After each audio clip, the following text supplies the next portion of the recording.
വീണ്ടുമുണ്ട് ഉദാഹരണങ്ങൾ വിശുദ്ധ ഗ്രന്ഥത്തിലുടനീളം. യോനാ പ്രവാചകന്റെ ജീവിത സാഹചര്യത്തിലേക്കും അനുഭവത്തിലേക്കും നമ്മൾ കടന്നു പോകുമ്പോൾ മറ്റൊന്ന് നമ്മൾ കാണും. അവനെ ദൈവം പ്രത്യേകമായി തിരഞ്ഞെടുത്ത് നിനവയിലേക്ക് കൊണ്ടുപോവുകയായിരുന്നു. വഴിമാറി അവൻ സഞ്ചരിച്ചു, കാര്യമെല്ലാം അവൻ ഗ്രഹിച്ചു. അവിടെ പോയി പറഞ്ഞു, അവന്റെ ഉള്ളിലുണ്ടായിരുന്ന ചിന്ത ഇതായിരുന്നു: ഞാൻ പോയി ജനത്തോട് നാളെ നശിക്കും നിങ്ങൾ എന്ന് പറയാൻ പോയി കഴിഞ്ഞാൽ അനുദപിക്കുന്നു പറഞ്ഞാൽ അനുദപിക്കാൻ പോകുന്നില്ല. വിശ്വാസക്കുറവൊന്നും അനുദപിക്കില്ല. ഒപ്പം മാത്രമല്ല, ഇങ്ങനെ നശിക്കുമെന്ന് നിങ്ങളോട് പറഞ്ഞു കഴിഞ്ഞാൽ, നിങ്ങൾ നാളെ നശിക്കുമെന്ന് പറഞ്ഞു ഞാൻ ഇവിടെ വെച്ച് വിളിച്ചു പറഞ്ഞ് നിങ്ങൾ എന്നെ വിടുകയാണ് തിരിച്ച്. അപ്പോൾ നശിക്കുമെന്ന് ഞാൻ വിളിച്ചു പറയാൻ പോയി കഴിഞ്ഞാൽ ജനം എന്നെ കല്ലെറിയും, കൊല്ലും, ഞാൻ തിരികെ പോകും. അതുകൊണ്ട് ഇവിടുന്ന് ഓടി രക്ഷപ്പെട്ടേക്ക്. അവൻ പോയ വഴിയിൽ ദൈവം പിടിച്ചു നിർത്തി. ദൈവത്തിന്റെ പ്രവാചകൻ എവിടെ പോയാലും പിടിച്ചു നിർത്തും. ദൈവം ഉപയോഗിക്കേണ്ട വഴിയിൽ അവനെ ഉപയോഗിക്കാനായി ശ്രമിക്കുകയും ചെയ്യും. കാലഘട്ടത്തിന്റെ ആവശ്യമാണത്. അതുകൊണ്ട് യോനാ പ്രവാചകന്റെ അവസ്ഥ നമ്മൾക്കറിയാം. അവന് കടലിൽ അസ്വസ്ഥതയുണ്ടായി, കപ്പലിൽ അസ്വസ്ഥതയുണ്ടായി, കടലിൽ അറിയപ്പെട്ടു, കടലിൽ അസ്വസ്ഥതയുണ്ടായി, കടലിൽ കിടന്ന് തിമിംഗലത്തിന് അസ്വസ്ഥതയുണ്ടായി. നല്ലൊരു ഇര വന്നിട അതിനെ വെട്ടി വിഴുങ്ങിക്കഴിഞ്ഞപ്പോൾ തിമിംഗലത്തിന് അസ്വസ്ഥത. ചില ഭക്ഷണമൊക്കെ കഴിച്ചു കഴിഞ്ഞാൽ നമ്മുടെ ഉള്ളിലുണ്ടാകുന്ന അസ്വസ്ഥത പോലെയും ഓട്ടോടോട്ടം തിമിംഗലം പായുകയാണ് കടലിന്റെ അരിയിലെല്ലാം. അവസാനം കൊണ്ടുപോയി കരയിൽ ചാടിക്കരി പടച്ചു. കരയിൽ കിടന്നുള്ള വെള്ളത്തിൽ കിടന്നുള്ള പടയിൽ ഈ അസ്വസ്ഥമായ സാധനം പുറത്തു പോയില്ല. കരയിൽ കിടന്ന് പടച്ചു കഴിഞ്ഞപ്പോഴാണ് കരയ്ക്ക് കൊണ്ടുപോയി ശബ്ദിക്കാനായിട്ട് ഇടയായത്. അവിടെ വെച്ച് അവനെ പൊക്കിയെടുത്തു, കൊണ്ടുപോയി നിനവേലേക്ക് അവിടെ കൊണ്ടുപോയി പ്രസംഗിപ്പിച്ചു. നോക്കണേ, കർത്താവിന്റെ പ്രവാചകൻ പിന്തിരിയാൻ തയ്യാറാകാതെ പോയപ്പോൾ പിന്നാലെ വന്ന് പിതാവായ ദൈവം കൊണ്ടുപോകുന്ന രംഗമാണ് നമ്മൾ യോനാ പ്രവാചകന്റെ ചിത്രത്തിലും ചരിത്രത്തിലും കാണുക. പിന്മാറ്റത്തിനുള്ള ആഹ്വാനം നൽകിയിട്ടും അവൻ ഉപയോഗിച്ചില്ല. പക്ഷേ ദൈവം വിട്ടുമില്ല. അവനെ പിന്തുടർന്ന് പിടിച്ച് പിതാവ് കൊണ്ടുപോവുകയാണ്. എന്നിട്ട് കൊണ്ടുപോയി പറഞ്ഞു. അതിനുശേഷം നമ്മൾ മറ്റൊരു സാഹചര്യത്തിൽ അവനെ കാണുന്നുണ്ട്. അവൻ പ്രവചനമെല്ലാം നടത്തിയിട്ട് നോക്കിയിരിക്കുകയാണ്. എന്ത്? ഈ ജനത്തിന്റെ മേൽ വരാനിരിക്കുന്ന വിപത്ത് വരുന്നത് കാണാൻ, ജനം നശിക്കുന്നത് കാണാൻ. ഇന്നേക്ക് ഇത്രാം ദിവസം ഇവിടെ എല്ലാം നശിക്കുമെന്ന് പറഞ്ഞിട്ട് പ്രവചിച്ചിട്ട് നോക്കിയിരിക്കുകയാണ്. കാണാൻ വേണ്ടിയിട്ട് നോക്കിയിരിക്കുന്ന യോനാ പ്രവാചകൻ നമ്മൾ കാണുന്നുണ്ട്. 4-ാമത്തെ അധ്യായത്തിൽ യോനാ ഇതിൽ അത്യധികം അസംതൃപ്തനായി. എന്നത് ദൈവം യോനാ പ്രവാചകനോട് പറഞ്ഞു, ഇന്നേക്ക് ഇത്ര ദിവസം എല്ലാം നശിക്കും. അവരുടനെ ചാക്കൊടുത്ത് പ്രവചനം കേട്ട് ദൈവത്തിന്റെ വചനങ്ങളെ അനുസരിച്ച് നിലവേ നിവാസികളെല്ലാം ചാക്കൊടുത്ത് ചാരം പൂശി അനുഭവിച്ചു. ദൈവം തിരിച്ചറിഞ്ഞു, ഇവർ അനുഭവിച്ചു, നല്ല മക്കളായി തിരിച്ചു വരുന്നു, പാപങ്ങളെല്ലാം ഏറ്റുപറഞ്ഞ് തിരിച്ചു വരുന്നു. അപ്പോൾ ദൈവം പറഞ്ഞു, അവർ പിന്തിരിഞ്ഞു എന്ന് കണ്ട് ദൈവം മനസ്സ് മാറ്റി. മുമ്പ് കണ്ടതിന്റെ മറ്റൊരു ഉദാഹരണമാണിത്. ദൈവം പിന്തിരിഞ്ഞു, ദൈവം മനസ്സ് മാറ്റി. അവരുടെ മേൽ അയക്കുമെന്ന് പറഞ്ഞ തിന്മ അയച്ചില്ല, ശിക്ഷ അയച്ചില്ല. പക്ഷേ യോനാ ഇതിൽ അത്യധികം അസംതൃപ്തനും കുപിതനുമായി. അവൻ കർത്താവിനോട് പ്രാർത്ഥിച്ചു കൊണ്ടുവരുന്ന 4-ാമത്തെ അധ്യായം 1 മുതലുള്ള തിരുവചനങ്ങൾ. ഞാൻ എന്റെ ദേശത്തായിരുന്നപ്പോൾ ഇത് തന്നെയല്ലേ അങ്ങയോട് പറഞ്ഞത്? ഇതുകൊണ്ടാണ് ഞാൻ താർഷീഷിലേക്ക് ഓടിപ്പോകാൻ ശ്രമിച്ചത്. അവിടുന്ന് ദയാലുവും കാരുണ്യവാനും ക്ഷമാശീലനും സ്നേഹനിധിയും ശിക്ഷിക്കുന്നതിൽ വിമുഖനുമാണ് എന്ന് ഞാൻ അറിഞ്ഞിരുന്നു. കർത്താവേ, എന്റെ ജീവൻ എടുത്തുകൊള്ളുക. ഇനി നീ എന്റെ ജീവൻ എടുക്ക്. ഞാൻ നിന്റെ പ്രവാചകനാണ്, നിന്നോട് ചേർന്ന് ജീവിക്കുന്നവനാണ്. എല്ലാവർക്കും അറിയാം പ്രവാചകനാണ് ഞാൻ എന്ന്.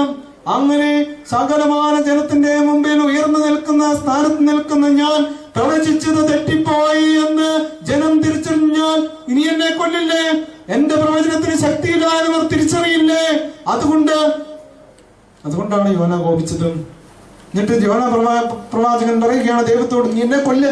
അവരെയോ കൊല്ലുന്നില്ല, അവരുടെ മേൽ അയക്കുമെന്ന് പറഞ്ഞ് ശിക്ഷ അയക്കുന്നില്ല, അതുകൊണ്ട് നീ എന്നെ കൊല്ല്. എന്നിട്ട് അവൻ പോയിട്ട് ഒരു കൂടാരമൊക്കെ ഉണ്ടാക്കി എന്റെ കീഴിലിരിക്കുക. 2 ചൂട്ടെടുത്ത് ഉണ്ടാക്കിച്ചിട്ട് നല്ല വെയില്. ദൈവം ഒരു ചെടി തൊട്ട് താഴെ കളിപ്പിച്ചു, പെട്ടെന്ന് പടർത്തി പന്തലിപ്പിച്ചു. അതിന്റെ മുകളിൽ തണല് കൊടുത്തു. അവൻ നോക്കി കഴിയുമ്പോൾ നല്ല പച്ചപ്പ്, നല്ല കുളിർമ, തണുപ്പ്. അതിന്റെ കീഴിൽ അവൻ ഇരിക്കുക. അത് നഗരം കാണാൻ. പെട്ടെന്ന് ഒരു ദിവസം ഒരു പുഴു കയറി എന്റെ തണ്ടേ കൊണ്ട് കടിച്ചു, ഉണങ്ങിപ്പോയി. ഉടനെ വീണ്ടും അവൻ കോപിച്ചു. ഉടനെ ദൈവം ചോദിച്ചു, കോപിക്കാൻ നിനക്കെന്ത് കാര്യം? അവൻ പറഞ്ഞു, കോപിക്കാൻ എനിക്ക് കാര്യമുണ്ട്, മരണം വരെ കോപിക്കാം. എന്താ കാര്യം? അവൻ പിന്തിരിയാൻ തയ്യാറായില്ല. അവൻ വീണ്ടും കടുപിടുത്തം പിടിച്ചേക്കുക. നീ എന്താ ജനത്തെ നശിപ്പിക്കുന്നു പറഞ്ഞിട്ട് എന്നെ കൊണ്ട് പ്രവചിപ്പിച്ചിട്ട് ഇതുവരെ നശിപ്പിച്ചില്ല, രക്ഷിച്ചു, അതുകൊണ്ട് കോപിക്കുക. അവൻ വിട്ടുവീഴ്ചയില്ലാതെ പെരുമാറും. ഇങ്ങനെ പോകുന്നു. പ്രിയപ്പെട്ടവരെയും, വേണ്ടത്ര തിരിച്ചറിവും അറിവും എല്ലാം ലഭ്യമായിട്ടും പിന്മാറാതെ നിൽക്കുന്ന ജനമുണ്ട്. പലരും പിന്മാറാതെ നിൽക്കുന്ന ജീവിതമുണ്ട്. ദൈവത്തിന്റെ ഇടപെടൽ ഉണ്ടാകില്ല എവിടെങ്ങളിലൊന്നും. അതാണ് പ്രത്യേകത. പ്രിയമുള്ളവരെയും, നമുക്ക് പിന്നോട്ടൊരു നിമിഷം കൂടി ഒന്ന് പോകാം. എവിടെ? മത്തായിയുടെ സുവിശേഷം 4-ാമത്തെ അധ്യായത്തിലാണ് നമ്മൾ ആരംഭിച്ചത്. അവൻ അവിടെ നിന്നും പിൻവാങ്ങിയതാണ് നമ്മൾ തുടങ്ങി. ആ പിൻവാങ്ങലാണ് നമ്മൾ ഈ വചനത്തിന്റെ വഴികളിലൂടെ കടന്നും നടന്നും ധ്യാനിച്ചു പോയതും. വീണ്ടും അവിടേക്ക് തിരിച്ചു വരാം. അവൻ ചെന്നത് എവിടെയാണ്? ജോർദാന്റെ മറുകരയിൽ. 15-ാം തിരുവചനം 4-ാമത്തെ അധ്യായം മത്തായിയുടെ സുവിശേഷം. ജോർദാന്റെ മറുകരയിൽ സെബൂലൂൻ നഫ്താലി പ്രദേശങ്ങൾ, വിജാതിയരുടെ ഗലീലി, അന്ധകാരത്തിൽ സ്ഥിതി ചെയ്തിരുന്ന ജനങ്ങൾ വലിയ പ്രകാശം കണ്ടു. അപ്പോൾ അവൻ ചെന്ന ഇടത്തെ ജനം പ്രകാശം കണ്ടു. കർത്താവ് അവിടെ നിന്നും പിന്മാറാനായിട്ട് തയ്യാറായതുകൊണ്ട്, പിൻവാങ്ങാൻ തയ്യാറായതുകൊണ്ട് ഇവിടെ അന്ധകാരത്തിൽ കഴിഞ്ഞിരുന്ന ജനം വെളിച്ചത്തിലായി. ഹല്ലേലൂയ. ഇതാണ് പ്രിയമുള്ളവരെ, ഇതാണ് അന്ധകാരത്തിൽ കഴിഞ്ഞിരുന്ന ജനത്തിന് പ്രകാശം കാണാൻ വേണ്ടി വന്നവൻ. ഹല്ലേലൂയ. വീണ്ടും തുടർന്ന് വചനത്തിൽ പങ്കുവയ്ക്കുന്നുണ്ട്. മരണത്തിന്റെ മേഖലയിലും നിഴലിലും വസിച്ചിരുന്നവർക്കായി ഒരു ദീപ്തിയോദയം ചെയ്തു. ആത്മഹത്യ ചെയ്യാനായിട്ട് തീരുമാനിച്ചിരുന്ന വ്യക്തികളുടെ ജീവിതത്തിലെ വലിയ പ്രകാശമായിട്ട് കടന്നു വന്നുവെന്ന്. ഇതാണ് പുത്രൻ തമ്പുരാന്റെ അവിടെ നിന്നുള്ള പിൻവാങ്ങലിന്റെ പുതിയ അർത്ഥം. അവിടെ നിന്നിരുന്നെങ്കിലോ പണ്ടേ പിടിക്കപ്പെടുമായിരുന്നു. സ്നാപയോഹന്നാൻ പെന്തക്കോസ്തായി പിടിക്കപ്പെട്ടു. അവിടെ ദൗത്യം പൂർത്തിയാക്കാനായിട്ടാണ് അവിടെ നിന്നിരുന്നെങ്കിൽ അവനും പിടിക്കപ്പെടുമായിരുന്നു. മറിച്ച് അവിടുന്നും ഈശോ പിൻവാങ്ങി മറ്റൊരു സ്ഥലത്തേക്ക് വന്നു. ഇവിടെ കർത്താവിനെ അറിയാത്തവർ താമസിച്ചിരുന്ന സ്ഥലത്തേക്ക് വന്നു. വിജാതിയരുടെ ഗലീലി എന്നതാണ് പറയുന്നത്. ഗലീലി പ്രദേശത്തെ ആരും ക്രിസ്ത്യാനികളായിട്ടില്ലാരും. അവിടെ വന്ന് അവൻ സുവിശേഷം പ്രസംഗിച്ചു എന്ന് പറയുന്നില്ല. അവൻ അവിടെ വന്നപ്പോഴേക്കും ഈ അന്ധകാരത്തിൽ എന്ന് പറഞ്ഞാൽ തിന്മയിൽ ജീവിച്ചിരുന്ന ജനമായിരുന്നത്. അതാണ് അന്ധകാരം എന്ന വാക്കിന്റെ അർത്ഥം. തിന്മ, പാപം. ഈ പാപത്തിലും തിന്മയിലും ജീവിച്ചിരുന്ന മനുഷ്യരെല്ലാം വലിയ പ്രകാശം കണ്ടു. വിശുദ്ധ കുർബാനയെ കണ്ടു, വിശുദ്ധരായി. തുടർന്ന് പങ്കുവയ്ക്കുന്നു, മരണത്തിന്റെ നിഴലിലും മേഖലയിലും കഴിഞ്ഞിരുന്നു എന്ന് പറഞ്ഞാൽ ജീവിതം. നമ്മളൊരു വൃക്ഷത്തിന്റെ ചുവട്ടിൽ വേനൽക്ക് പോയി നിൽക്കുകയാണെങ്കിൽ എന്തനുഭവപ്പെടും? എന്തനുഭവപ്പെടും? തണലനുഭവപ്പെടും, കുളിർമ അനുഭവപ്പെടും, തണുപ്പ് അനുഭവപ്പെടും, ശാന്തത അനുഭവപ്പെടും, ഒരു ഉന്മേഷം അനുഭവപ്പെടും, സൗഖ്യാനുഭവം ഉണ്ടാകും. എന്ന് പറഞ്ഞതുപോലെ കർത്താവിന്റെ വരവ്, അവന്റെ ഇടപെടൽ ഈ മരണത്തിന്റെ മേഖലയിലും നിഴലിലും വസിച്ചിരുന്നവർക്ക് വലിയ ബൾബിന്റെ പ്രകാശം പോലെ, അന്ധകാരത്തിൽ ഇരുട്ടത്തുള്ള പ്രകാശം പോലെ പ്രകാശമായി ഭവിച്ചു. പ്രിയമുള്ളവരെ, അപ്പോൾ ഈശോ പ്രസംഗിക്കാൻ തുടങ്ങിയതാണ്. തുടർന്ന് പങ്കുവയ്ക്കുക. അവിടെയാണ് ഈശോ ദൗത്യം ആരംഭിക്കുക. പ്രിയപ്പെട്ടവരെയും, ഇതുകൊണ്ടാണ് മുമ്പ് പറഞ്ഞത് പിൻവാങ്ങൽ അല്ലെങ്കിൽ പിന്തിരിയൽ എന്നുള്ളത് പിറന്നാളാക്കാനായിട്ട് പറ്റുന്ന ഒരുപാട് നല്ല അനുഭവം കുടുംബത്തിൽ, ജീവിതത്തിൽ, വ്യക്തി ജീവിതത്തിൽ, സമൂഹ ജീവിതത്തിൽ ഉണ്ടാക്കിയെടുക്കാനായിട്ട് പറ്റും. ചില മേഖലകളിൽ നിന്നും ഞാൻ പിൻവാങ്ങാൻ, ഞാൻ പിന്തിരിയാൻ തയ്യാറായാൽ, ചില കടുംപിടുത്തം ഞാൻ ഉപേക്ഷിച്ചാൽ, ചില വിട്ടുവീഴ്ചയ്ക്ക് ഞാൻ തയ്യാറായാൽ, കുടുംബത്തിൽ ഒരാൾ, അത് മുമ്പ് ഞാൻ 2 പ്രാവശ്യം ആവർത്തിച്ചത്, കുടുംബത്തിൽ ഒരാൾ ദേഷ്യപ്പെട്ടുമ്പോൾ മറ്റേ ദേഷ്യപ്പെടുകയല്ല ചെയ്യേണ്ടത്. അവിടെ നിന്ന് മാറി നിൽക്കണം, അല്ലെങ്കിൽ മിണ്ടാതിരിക്കണം. അപ്പോൾ ഉടനെ അയാൾ 2 പറഞ്ഞതിന് 3 പറഞ്ഞിട്ടുള്ള നേരം ചാടി വീട് കഴിഞ്ഞാൽ ഒരു നീക്കുവാക്കുണ്ടാവും. അസ്വസ്ഥത കൂടുകയുള്ളൂ, ഏറുകയുള്ളൂ. മറിച്ച് അവിടെ ഞാൻ ശാന്തയാകുമ്പോൾ പെരുമാറ്റണമെന്നല്ല, ഇല്ലെങ്കിൽ മുൻപിൽ നിന്ന് അല്പനേരം മാറി നിൽക്കുമ്പോൾ, പ്രിയപ്പെട്ടവരെയും, ഒരുപാട് പ്രശ്നങ്ങളും പൊല്ലാപ്പുകളും ഒരു കുടുംബത്തിന്റെ അന്തരീക്ഷത്തിൽ വരാനുള്ളത് ഒഴിവായി കിട്ടും. അതാണ് അതിന്റെ അടുത്ത്. പല പ്രശ്നങ്ങളും പ്രതിസന്ധികളും പൊല്ലാപ്പുകളും കുറഞ്ഞു കിട്ടും, ഒഴിവായി കിട്ടും. ഒരു നിമിഷത്തെ എന്റെ ശാന്തത കൊണ്ട് കുടുംബത്തിൽ, ഒരു നിമിഷത്തെ എന്റെ മൗനം കൊണ്ട് കുടുംബത്തിൽ. ഇതാണ് പിന്മാറ്റം, പിൻവാങ്ങൽ എന്ന് പറയും. അതുകൊണ്ടാണ് അച്ഛൻ പങ്കുവെച്ചത് പിൻവാങ്ങലിന്റെ ഒരു ആധ്യാത്മികതയുണ്ട്, ഒരു ദൈവികതയുണ്ട് എന്ന്. അവസാനം ഒറ്റ ഉദാഹരണം കൂടെ പറഞ്ഞു നിർത്തുകയാണ്. പരിശുദ്ധ കന്യകാമറിയം നമ്മൾ കാണുന്നുണ്ട്. കാനായുടെ കല്യാണ അവസരത്തിലാണ് അവളെ നമ്മൾ യോഹന്നാൻ സുവിശേഷത്തിൽ ആദ്യമായിട്ട് കാണുന്നത്. യോഹന്നാൻ സുവിശേഷം 2-ാമത്തെ അധ്യായത്തിൽ പങ്കുവയ്ക്കുന്നുണ്ട്, കാനായിലെ കല്യാണ വിരുന്നിൽ ഈശോയും മറിയവും ശിഷ്യന്മാരും എല്ലാം പോയിരുന്നു എന്ന്. അവിടെ മറിയത്തിന്റെ ഇടപെടൽ ആണ് നമ്മൾ പ്രത്യേകമായിട്ട് ശ്രദ്ധിക്കാനായിട്ടുള്ളത്. അതിങ്ങനെയാണ്: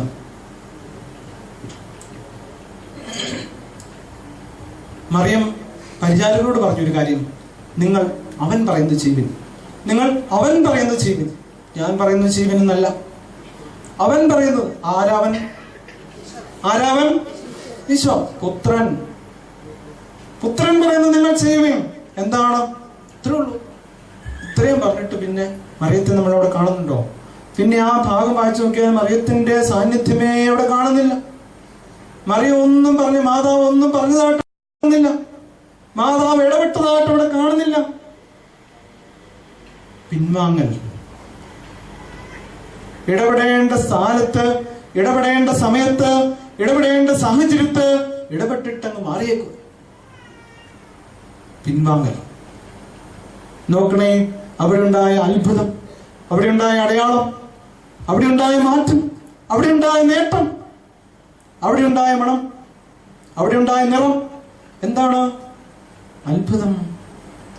കർത്താവിന്റെ ഇടപെടൽ, കർത്താവിന്റെ സാന്നിധ്യം, കർത്താവിന്റെ അഭിഷേകം, അവന്റെ അനുഗ്രഹം, അവന്റെ ആശീർവാദം ആ ഭവനത്തിൽ ലഭിച്ചു. അവൻ പറയുന്നു നിങ്ങൾ ചെയ്യുക.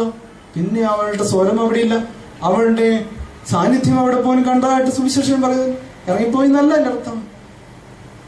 ഇടപെടേണ്ട സമയത്ത് മാത്രം ഇടപെടും, എന്നിട്ടങ്ങ് പോയേക്കുക. സ്ഥലം കാലിയാക്കിയവൾ പിന്നെ പുത്രന് കൊടുത്തു, അവൻ ചെയ്യട്ടെ.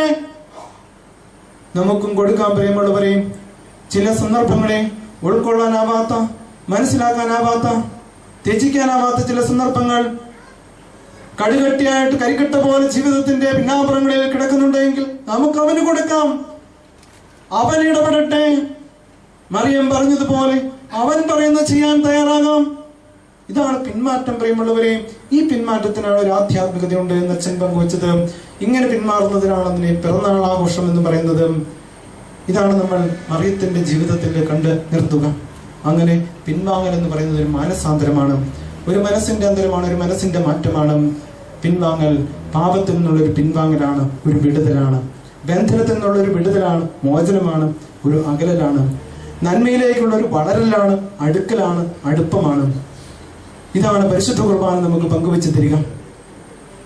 അവിടുത്തെ മുമ്പിൽ ജീവിതം മുഴുവൻ വിചാരം, വാക്ക്, നോട്ടം, ഭാവം, പ്രവൃത്തി, പെരുമാറ്റം, ഇടപെടൽ ഇതെല്ലാം അവിടുത്തെ മുമ്പിൽ കാഴ്ചയായി ഞാൻ വിശുദ്ധ കുർബാനയിലൂടെ സമർപ്പിക്കുമ്പോൾ അവിടത്തേക്ക് എനിക്ക് നൽകാനുള്ള വലിയ സ്നേഹത്തിന്റെ, സന്തോഷത്തിന്റെ, സദ്വാർത്ത എന്നുള്ളതാണ്. അവരെ തന്നെ എനിക്കായി തരിക, വിഭജിച്ച് തരിക. നീ എന്റെ സ്വന്തം, ഞാൻ നിന്റെ സ്വന്തം. നമ്മളൊരു ഗാനത്തിലൂടെ ആവർത്തിക്കാറില്ലേ, ഞാൻ നിന്റെ സ്വന്തം, നീ എന്റെ സ്വന്തം. ഈ അനുഭവത്തിൽ നിന്നുകൊണ്ട് പ്രാർത്ഥിച്ചാൽ മുട്ടിയാൽ തുറന്നു കിട്ടും, പ്രാർത്ഥിച്ചാൽ പ്രാർത്ഥന കേൾക്കും, നിലവിളിച്ചാൽ നിലവിളി കാണും, കേൾക്കും, ചോദിച്ചാൽ ഉത്തരം നൽകും. സാഹചര്യങ്ങൾ അനുകൂലമാണെങ്കിൽ അവൻ ഇടപെടുകയും ചെയ്യും. ഈ 5 കാര്യങ്ങളിലും അവിടെയാണ് നടക്കുക. നമ്മൾ വിശുദ്ധ കുർബാനയിലേക്ക് പങ്കെടുക്കുമ്പോൾ നമുക്കും ഇങ്ങനെയുള്ള പിൻവാങ്ങാൻ സാധിക്കാത്ത സാഹചര്യങ്ങൾ, സന്ദർഭങ്ങൾ, ജീവിതാനുഭവങ്ങൾ എന്തെങ്കിലുമൊക്കെ ജീവിതത്തിന്റെ പിന്നാമ്പുറങ്ങളിൽ നിഴലായി കരിയായി കിടക്കുന്നുണ്ടെങ്കിൽ അതിനെല്ലാം അവന്റെ വിശുദ്ധ കുർബാനയോട് ചേർത്ത് നമുക്ക് തറയ്ക്കാനായി പറ്റട്ടെ. ചേർത്ത് തറയ്ക്കാം, എന്നിട്ട് പ്രാർത്ഥിക്കാം. അപ്പോൾ അവന്റെ ഇടപെടൽ ഉണ്ടാകും, അവന്റെ സാന്നിധ്യം ഉണ്ടാകും, അവന്റെ സമീപ്യം ഉണ്ടാകും. അവന്റെ സന്തോഷം എന്റെ ജീവിതത്തിൽ കളിയാടുകയും ചെയ്യും. നമുക്ക് എഴുന്നേറ്റ് നിൽക്കാം.